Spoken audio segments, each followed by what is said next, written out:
एक 13 वर्षीय लड़का जिसका नाम मिशेल सिलेंजी है, जिसके पास अदृश्य होने की शक्ति है और वह अपने क्रश स्टेला की जासूसी करने के लिए अपनी अदृश्य शक्ति का उपयोग करता है। मिशेल अपना पावर का किस तरह यूज करते हैं, आइए जानते हैं आज की हमारी मूवी जिसका नाम है द इनविजिबल बॉय। फिल्म की शुरुआत में हम मिशेल को इटली के ट्रिएस्ट में अपने स्कूल के लिए साइकिल से जाते हुए देखते हैं। उसके पास 50 यूरो का एक नोट है और वह एक पार्टी के लिए एक पोशाक खरीदने की योजना बना रहा है। स्कूल में वह अपने लंबे समय से क्रश स्टेला के पीछे बैठता है। तभी उनकी कक्षा में जियोवाना नामक एक पुलिस अधिकारी आती है जो मिशेल की माँ भी होती है।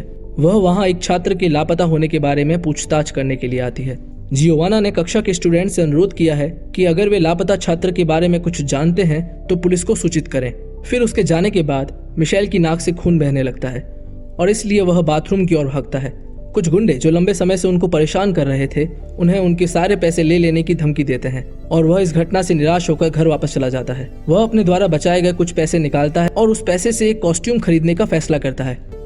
इसके बाद मिशेल एक जंग लगी दुकान में जाता है और सुपर हीरो की पोशाक मांगता है। दुकानदार ने उसे एक पूरी तरह घटिया सा कॉस्ट्यूम सौंप दिया। उनका दावा है कि यह एक चाइनीज सुपर हीरो का सूट है। मिशेल को पोशाक का शौक नहीं है लेकिन फिर भी इसे खरीदता है। जब जियोवाना काम से घर लौटती है तो वह देखती है कि मिशेल उस पोशाक में पार्टी में जाने से इनकार कर रहा है क्योंकि उसे लगता है कि वह बेवकूफ लग रहा है।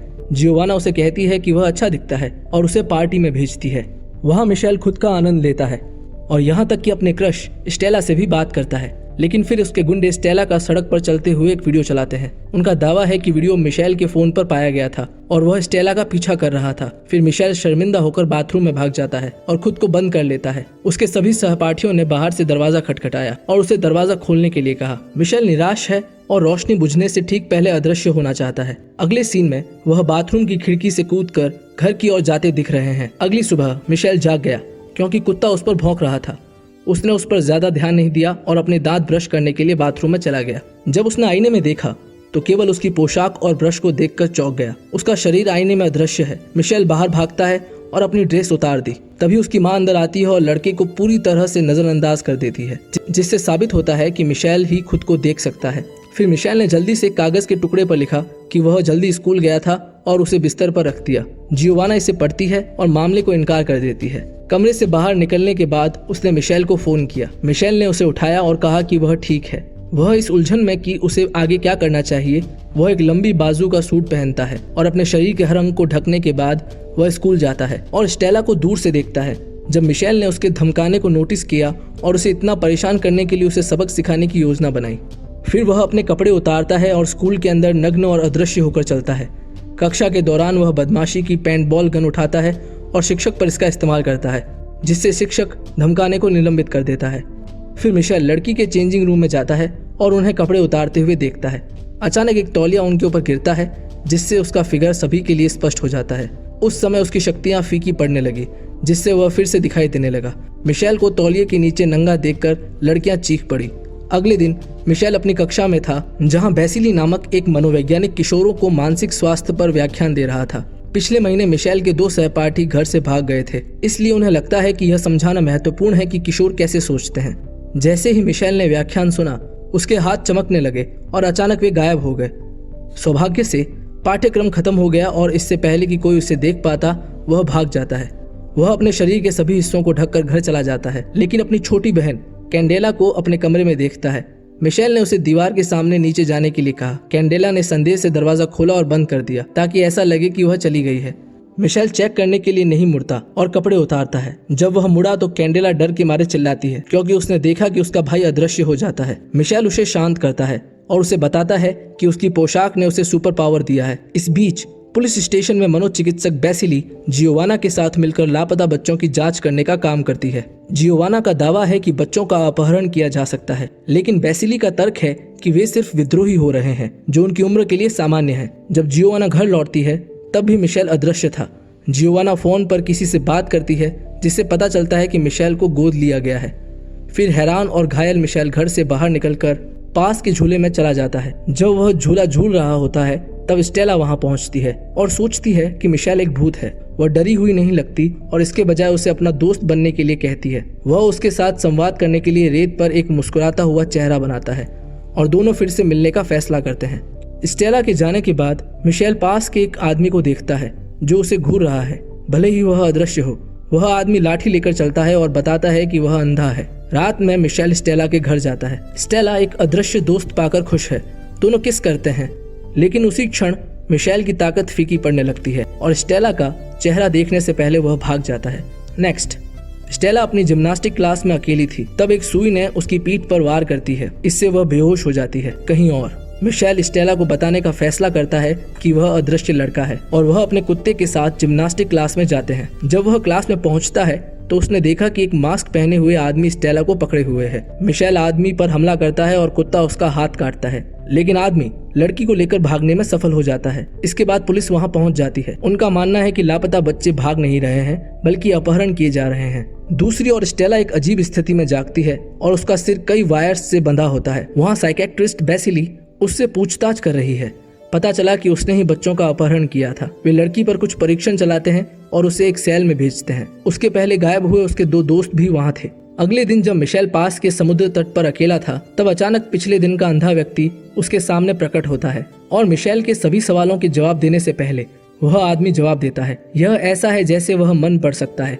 जब मिशेल पूछता है तो आदमी बताता है कि उसका नाम आंद्रेज है और वह मिशेल के पिता है।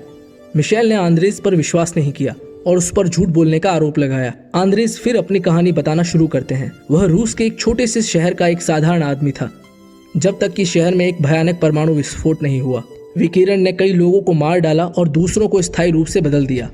इसने उनके डीएनए को बदल दिया, जिससे उन्हें उड़ान, टेलीपैथी, अदृश्यता और बहुत कुछ जैसी अद्वितीय अलौकिक क्षमताएं मिली। इन लोगों को स्पेशल्स कहा जाता था और उन्हें एक सैन्य शिविर में लाया जाता था जिसे डिवीजन कहा जाता था, जिसे हथियारों के रूप में इस्तेमाल किया जाता था।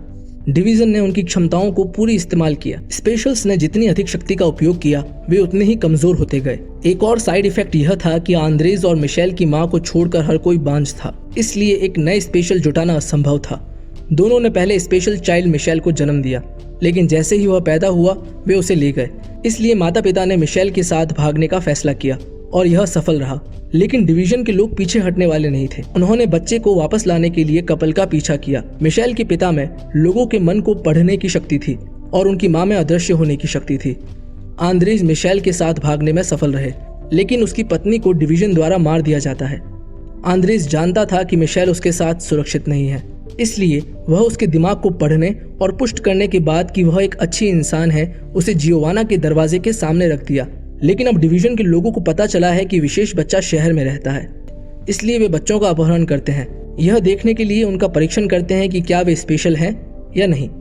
उसकी बात सुनने के बाद मिशेल हैरान रह जाता है। वह शायद ही इस पर विश्वास करता है, लेकिन आंद्रेज कहते हैं कि उनके पास बात करने के लिए ज्यादा समय नहीं है, क्योंकि उनके बगल के मछुआरे को लगता है कि आंद्रेज संदेहजनक है और उन्होंने पुलिस को फोन किया है।